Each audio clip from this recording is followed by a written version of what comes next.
This is Mari, success coach, angel tarot card reader, and reconnective healer, coming to you from the base of Mount Shasta in McLeod, California. Hi everyone, I'm Dr. Steve Simpson. I'm a mind coach, hypnotherapist, and fellow of the Royal Society of Medicine. And I'm speaking to you today from beside the Thames in beautiful London. We're talking about healing, and today's topic relating to healing is entitled Miracle. This is show 13 since we began 13 weeks ago. And I consider it a miracle that I've had the amazing support of my co-host for not only one show. Dr. Steve has been with me as a huge kickstart to my dream for all these 13 weeks. And today, we will step into this conversation knowing that it's our final as Mari and Dr. Steve. So, what do you say, Dr. Steve? Are we going to make this show a miracle? Well, we certainly are, but you know what? I hate that word final. Nothing in life is ever final. So whilst it's just been a fantastic 13 shows that I've been honored to share with you, and we've talked about such a wide variety of things, and I've learned so much, it is true that other things are happening, which is good. And so I'm saying goodbye for the moment, but do not be surprised if I return. Ah, now that's what I was pushing for. See, there's method in my madness. I'm not just a pretty face. I knew that would prod you into sharing the delightful news that you may be coming back. Whoa, watch this space. So I want to talk about everything regarding miracles, of course.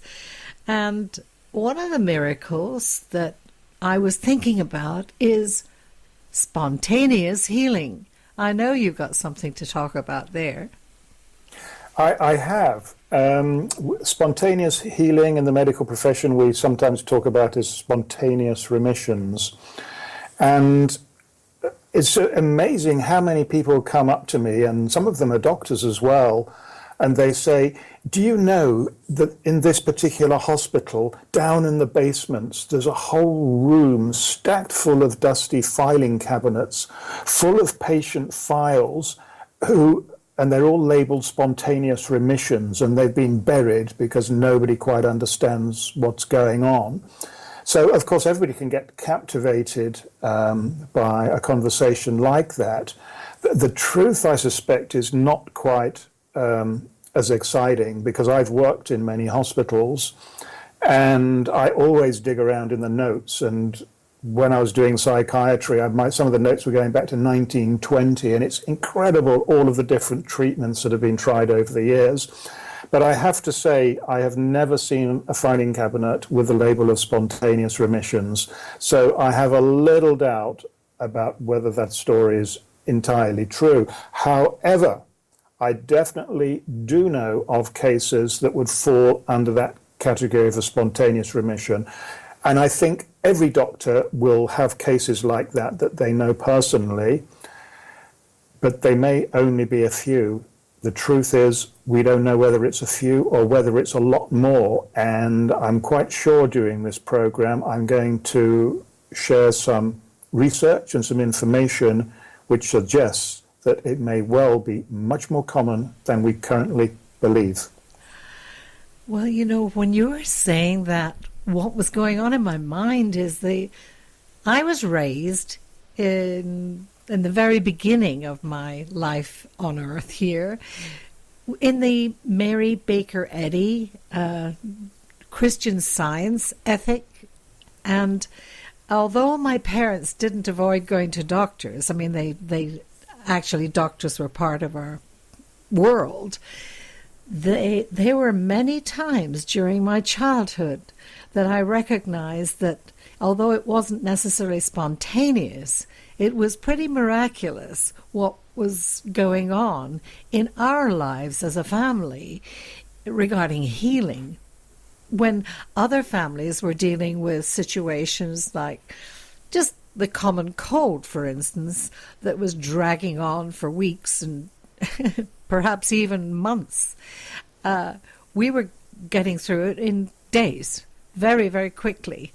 And the only difference was that our belief. I'm sure that's what it was about.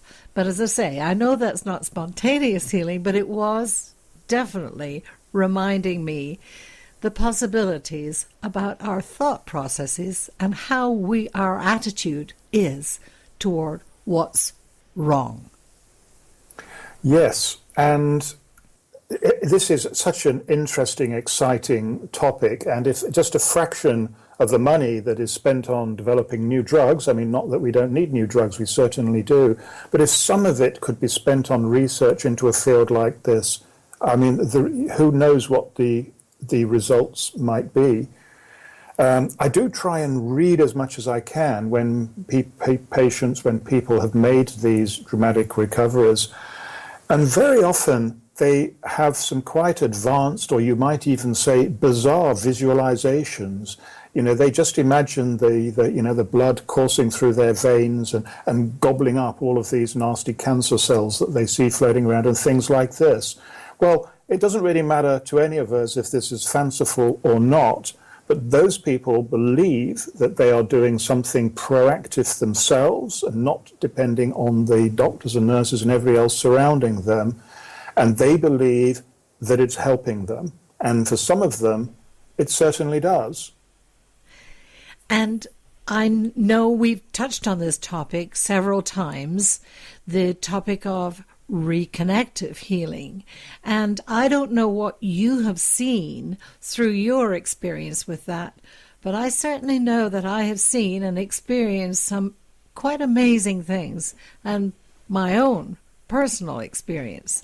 So maybe you could enlighten us a little on your feelings about that, how you came to it, and how you came, how you are going forward with it.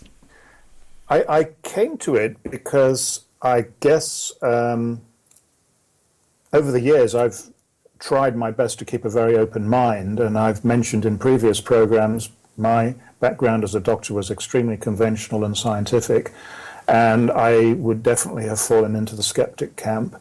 And it was only through personal injuries and illnesses that I had that were pretty insolvable by conventional techniques that I explored, or rather my wife pushed me into exploring alternative therapies.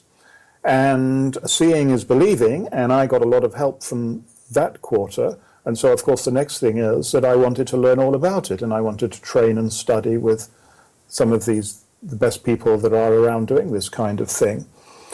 And so I've gone from being a patient to being a therapist in my own right. And I've lost count of the number of different therapies that I've had some training in, most of which I've discounted. But that doesn't mean that I regret doing them in the first place, because there's always something that you can take away. And being a therapist is not like being a chef, with all due respect to chefs.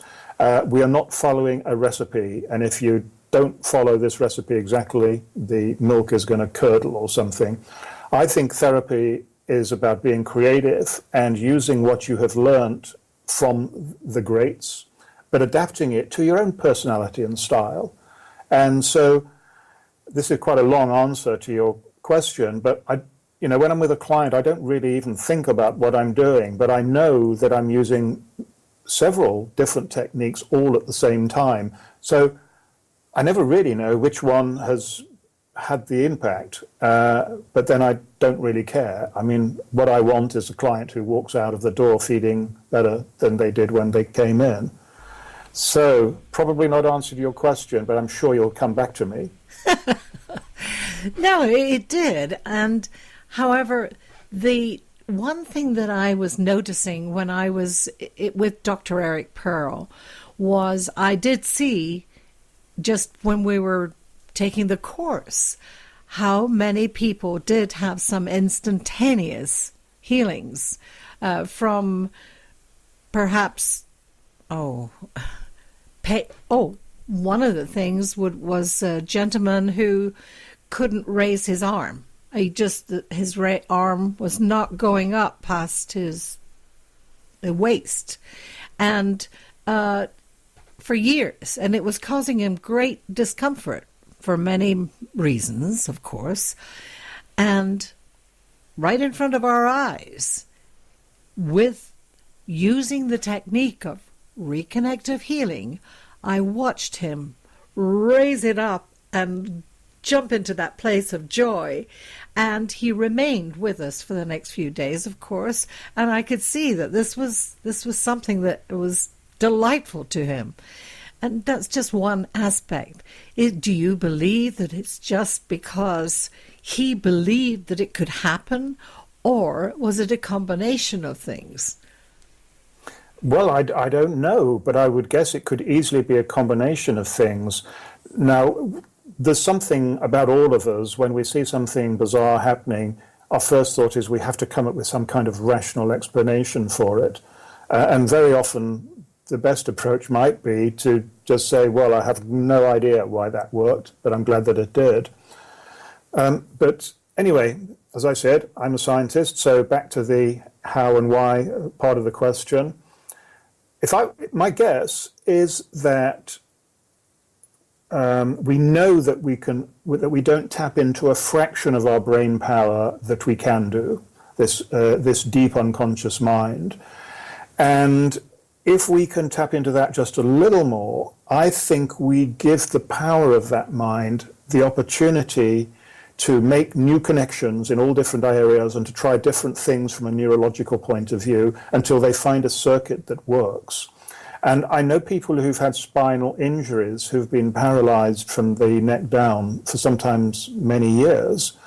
And then, by a miracle, it is miraculous, they start to get feeling back in their feet and they start to be able to move their legs, and some of them even manage to walk again. Now, what has happened? The experts who look after them, they don't know. But if it can happen for them, which is absolutely fantastic, you know, how good would it be if we could find some of those keys so that we could try them on many, many, many more patients? I agree. Totally concurs with the feeling of being open to the possibility and just allowing.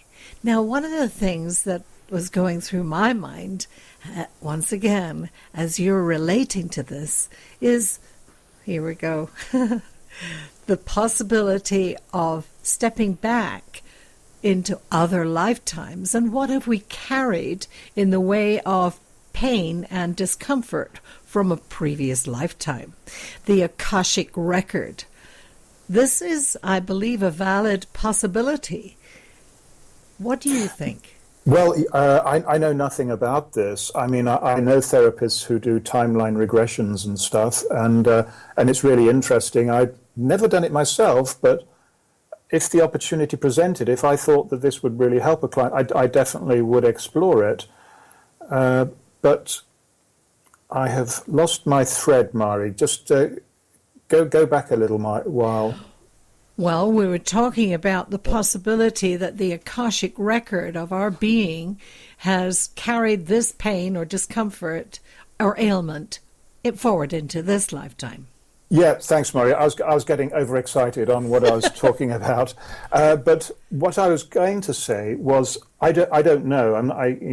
That's a subject that you know an awful lot more than me. But what I do know is that we inherit things, and we inherit things through DNA, and that DNA is passed to us from our ancestors. And we may have traces of DNA that go back to the dawn of humankind. And I know that Carl Jung talked about a collective unconscious. And we know that when we rear animals in a laboratory and we train them to go through a maze, the offspring of those rats or whatever animal is being used, they know how to go through the maze without even having seen it the first time. So these are things about inherited memory that are a mystery to scientists. You know, when I was in Spain just over a year ago last October, I had a pretty severe accident and broke my shoulder and had to be flown back to America for an operation. And the doctor was wonderful. The surgeon, he put me back together again. And of course, he sent me off with a list of to-dos and what to expect over the next few weeks in the way of motion in my arm and how I would be. And 2 weeks later, I had an appointment with him. In the meantime, I had been very proactive in seeing my being, my body, my arm, my shoulder, as in full motion. And I did quite a few exercises in that regard, gently but proactively. And so I go into his office 2 weeks later, and he says, "Okay, let's have a look at this. So let me see, do you have any motion?" And I shot my arm up, and he dove over to the papers at his side, and he said, "Wait a minute, what was the date of your operation?" And I said, "October 13." He said, but this is just November 2nd. What's been going on? I said, well, this is what I've been doing in a proactive way. I've just been really gently picturing myself in full motion. And as I've been doing the exercises, I've not pushed it into a place of just severe pain or anything. And in fact, I've had very few painkillers. So this is what I've resulted it. The result is, rather. Resulted it? Oh, that's a new word. Yeah. Well, it doesn't matter what word. It doesn't matter what word you use, but the fact is that you got better, and because you had this picture in your mind that you were able to do all kinds of things with your arm, and the way that you express it, you opened yourself up to possibilities of healing. So I suppose going back to one of your earlier questions, does it matter if you believe in this or not? Well, I certainly know plenty of people who don't believe in it, and they've gained benefit, but I have a feeling that it just helps if you are open to possibility. And again, back to the medical remissions, and you asked me for some examples, and they've been flooding back to me. I spent most of the 1990s working in Africa, and as we know, HIV was causing devastation, very high incidence rates in certain countries. And there was no treatment because of money and because of other practical constraints. And children were being left without parents. I mean, it was just a terrible time. And I found myself in the middle of it and was able to do what I could. Some people we know had been HIV positive for 10 years or longer and showed absolutely no symptoms, whereas other people, this disease was so active, and in a matter of just a few months sometimes, they were incredibly ill. So there's a huge difference there that we can't explain.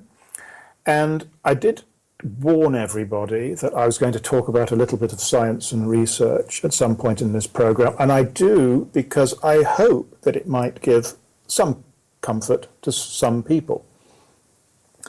There's a very good study that was written in Norway where they did X-ray examinations called mammograms to establish the incidence of breast cancer in a population. Now, one part of the population, they did these exams on day one, and then they repeated the exams 4 years later. And then the other population, which were the control group, they didn't do the exams, but they did 4 years later. And what they found, not surprisingly, was that the more of these X-rays they did, the more of these very early cases of breast cancer they picked up. So, and yet 4 years later, the rates between the two groups were pretty much the same. So what had happened is that some of these breast cancers that had been picked up very early had actually healed themselves. They'd disappeared. Now, I think cancer is a fluid state in all of us. I suspect that it's part of almost like part of a normal life cycle of a cell in the body. some of them get old and they just die away and replaced by new ones. Other ones take on new characteristics and starting in ways that are uncontrollable, forming tumours. But we do have immune systems which are used to this, and immune systems are very good at identifying things that shouldn't be floating around in our blood, like bugs and chemicals and bad cells, and it mops them up. That's what they're designed to do. So we do have immune systems that can cope with this. And at post-mortem, many people, well, women have very high rates of breast cancer at post-mortem. Men have very high rates of prostate cancer at post-mortem. But in the vast majority of cases, these are incidental findings. They may have had them for many years and never caused any problems. It's only in some people, for some reason, that these diseases get out of control. And we don't know why that should be so. But following on from an earlier comment, wouldn't it be great if we could spend more money and try and find out? Because there is some natural healing occurring in some people. So the challenge is to identify that so that all people can possibly benefit, or many more people at least.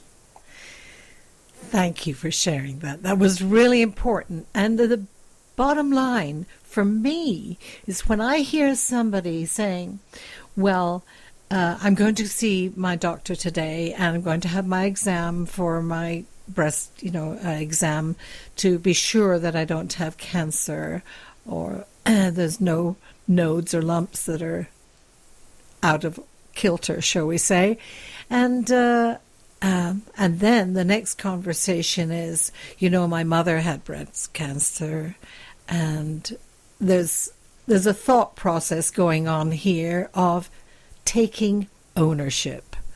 And I respect that. I understand it. However, I also feel that when we come across a situation like that, the best thing we can do is not about going into denial, but it's just simply not to take ownership, to be open to the possibility that this is a fleeting possibility, and we all can overcome it with a change of our point of view. In other words, if we're simply glued to the obvious that my mother had breast cancer, so I might have it, or whatever, and take ourselves into it's possible that I will never have it, just a new conversation, then we create a new avenue of possibility. We do, and again, I keep referencing earlier programs, but that's because we've talked about so many different things. But we did a program on adversity, and I mentioned the work of this doctor from the US called Dr. Temoshok, who has studied the characteristics of people who survive HIV and cancer. These are the behavioral characteristics, and it's just the way you say it. When people are given this diagnosis that shakes their world totally, they react in several different ways. And some people crumble, some people are just in denial, and others follow the things that Dr. Temoshok has discovered are helpful. And basically it is, fronting up to the situation, being determined to try new things, because why not? I mean, it was the old things that indirectly or directly may have led you to this disease. So it's being open to that, and it is taking ownership of your body. It is your body, rather than just saying, oh, the doctors in the white coats, they know everything, they will tell me, what's best for me. And of course, many times they will. But at the end of the day, it's you living inside your own skin, and it's you that hopefully will find ways to move forward through your illness. Thank you, Dr. Steve. That was very, very important for people to hear, and I so honor that. And now I'm going to share with you some of my wisdom in rhyme. And this is entitled The Human Journey. I'm working so hard to figure it out. What makes things happen? How do things come about? If I let go and just let it be, many more miracles will happen for me. I already know that if I only ask, help will show up to complete a life task. So why do I wonder?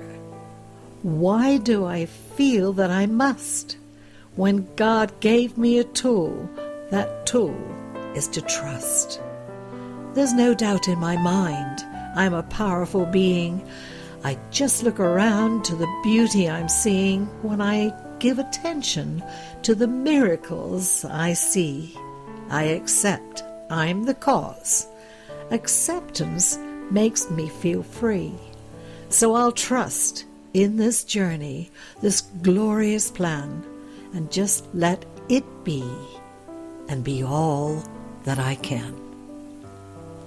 Fantastic, and what another summary of all of the things we've just been talking about.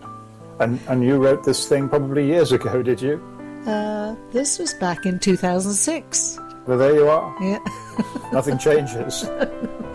No, it doesn't. And you know what? I actually have one more. This is an unusual situation. You never know what's going to happen, but I'm feeling encouraged to share this one too. This is called Miracle is Choice. When I think of miracles, I often see them as remote. They are things I want to happen, yet they're stuck inside my throat. Perhaps I just do not believe that they can come about. Perhaps I've lost my faith and trust, and instead begin to doubt. Perhaps I've not given a miracle a chance. Perhaps I've not looked squarely, only given it a glance. Well, now the time has come. It is now the hour to believe in miracles, to give them my full power. That power is the strength to know, to follow this life rule, to use the blessing I've been given, to use choice as my tool. No longer will I hold on to the fear that blocks my way. I'm releasing all those fears to begin a brand new day. The power in accepting all that is and all that was will begin my road to freedom, will uncover my new cause. This freedom is my miracle. This freedom is my voice. All I choose is to believe and trust that miracle is choice. Yeah, that's what we all want, isn't it? Whatever we do in our life, we want freedom and we want choice. And we are lucky in the countries that we live in that we have pretty much as much of that as we want. Other people are not so fortunate, and obviously we keep those in mind. And when it comes to our bodies, we have choice. We take responsibility for what we ingest and how we exercise and what we do to take care of this amazing vessel that we were placed in, and realize the strength and power that we have that is just endless, truly endless. And at this moment in time, many of us are not recognizing that. So it's time to really realize the amazing machine that we're walking around in. It's brilliant, truly brilliant. And we must be less inclined to take in those thoughts of others that may be limiting, and take our own mind and use it to bring healing into our bodies in whatever way we need. I know that I've not use my body well. There are many things that I have done to misuse it, in the way of not eating properly, in the way of not properly exercising. And that saddens me that I have actually spent that time doing that. However, I have this moment to change my mind. Yeah, and while you were talking, you were taking my memory back many, many years, more years than perhaps I care to remember. But I've worked in Africa for a large part of my medical career, and I first went out in, I think it was 1975, as a junior medical student, and I ended up actually living in various parts of Africa for about 10 years and visiting other countries very regularly as part of my work. And during just that one career, I have seen such a shift in health concerns, in the incidence of illness. When I first went to Africa, we were just amazed that we didn't see the diseases that we saw in our countries. We never saw appendicitis, we never saw heart disease, we never saw hypertension or strokes. Well, over the years, the rates of these diseases are now equally high in Africa and sometimes higher. So it makes us think, well, what has changed? The other dramatic difference is that we didn't used to see cancer anything like as commonly in Africa as we did in the West. And that, as far as I'm aware, is still true. That hasn't changed. The rates of cancer in Africa are much lower than in our countries.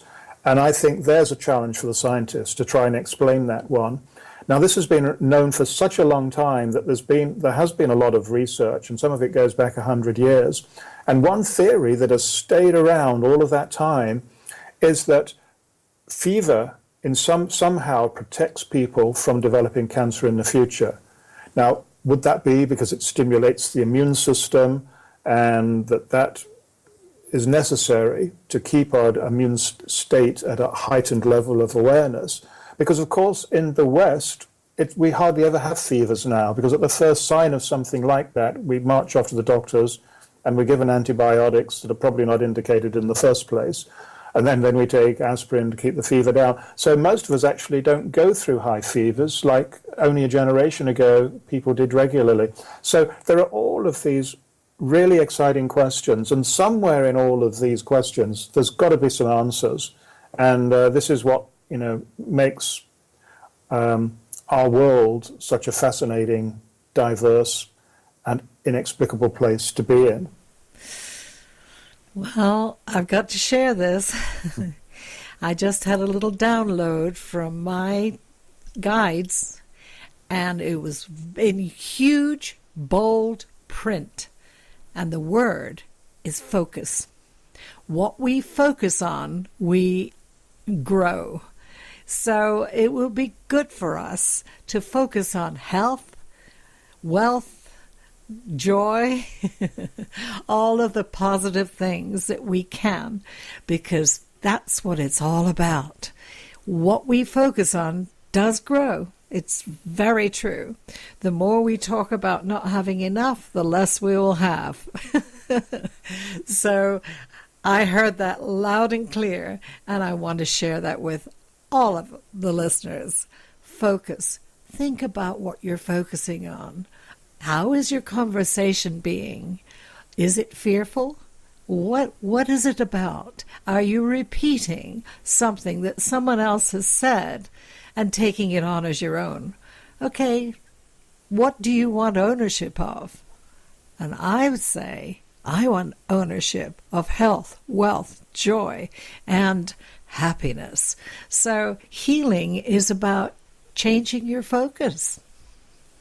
Yeah, focus is something that I talk about a lot with my clients, and many of them are not people who I'm seeing because they're ill in any way. It's because they're elite performers, athletes or sports people, and they just want to get better. And so focus is something that they definitely have a lot of, that they want more of it, because we are the generation, the youngsters behind us, the millennials particularly, they're the generation who really, really struggle with focus because they don't know what it is to sit quietly for half an hour or a day, just thinking about stuff. They go through withdrawal symptoms if they don't check their emails every 2 minutes and things like that. So how on earth can you concentrate and focus? And it can be really hard, as we've mentioned before, to switch all these gadgets off. I mean, we're all becoming infected with this virus of needing instant information on absolutely everything, most of which we don't need. And I'll hazard a guess that the focus that you talk about is to do with visualization. I'm talking about particularly with your athletes, of the outcome of that race, that game, that whatever they're doing, is for them to get into visualization, the absolute going over that finish line in that beautiful motion of their body, just going over it with a glance and recognizing that they're ahead. All it takes many times is visualizing. And we've been through that. We've talked about that, I know. But I think it's all part of the process.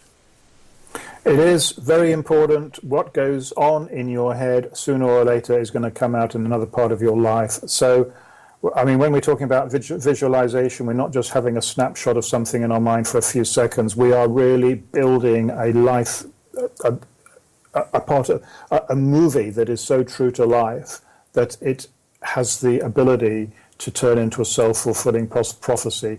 And top performers will spend hours and hours and hours doing this kind of thing. Lewis Hamilton, the Formula One racing driver, he spends, I think, more time in the simulator of his car than he does on the track in his actual car.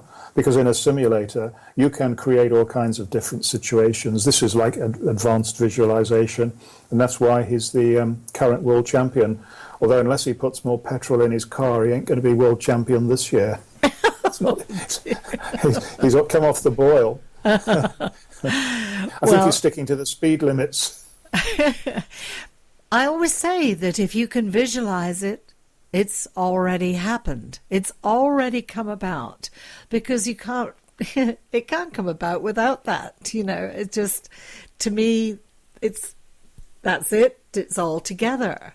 So, oh wow, this is so much fun. I really enjoyed this conversation. And I love the fact that I will be seeing you again. And thank you so much for spending all of this time sharing with us, our listeners, all of your wonderful understandings of these conversations. They're beautiful. Thank you. Well, thank you very much in the first place, for inviting me to co-host these programs with you. As I've mentioned, they've been great fun. And as far as I'm concerned, if they have just helped one person, then they have been more than worth doing. But I suspect we've helped rather more than that, and wish we could have helped even more. But once again, thank you to you and to Harry for making me so welcome and for giving me this tremendous opportunity. Thank you. You're most welcome, and I can't wait to see you again. Thanks, Mary. I will, as I said, I will return. Those will be my final words. I will return in some shape or form. Anyway, good luck to whoever takes over, and good luck with all the other fantastic work that you're doing. Thank you. Bye-bye. Bye-bye. Angel Corner Retreat Radio is produced by Happy Radio Network in our studios in McLeod, California. Thank you for listening.